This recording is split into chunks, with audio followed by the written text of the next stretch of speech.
Campus సెలక్షన్స్లో job వచ్చింది. నాన్న కష్టపడింది చాలు, ఇక వాలంటరీ రిటైర్మెంట్ తీసుకోమన్నాడు. అమ్మ కోసం కొంచెం పెద్ద ఇల్లు తీసుకోవాలి. చెల్లిని తనకిష్టమైన మెడిసిన్ చదివించాలి. శేఖర్కి ఇలాంటి కలలు ఎన్నో ఉండేవి. కానీ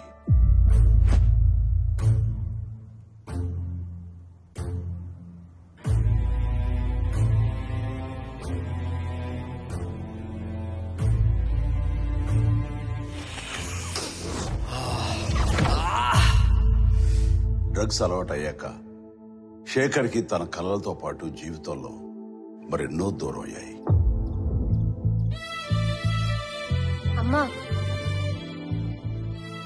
స్టోర్కి వెళ్ళొస్తానమ్మా. ఇలా ఒక్క శేఖరే కాదు, ఎందరో యువత యువకులు ఈ డ్రగ్స్ గా ఆకర్షితులై తమ జీవితాల్ని నాశనం చేసుకుంటారు. మీకు తెలిసి ఎవరైనా ఈ డ్రగ్స్ అమ్మటం గాని, కొనటం గాని, వినియోగించడం గాని చేస్తున్నట్లయితే ఆ సమాచారాన్ని వెంటనే తెలంగాణ యాంటీ నార్కోటిక్స్ బ్యూరోకి తెలియచేయండి.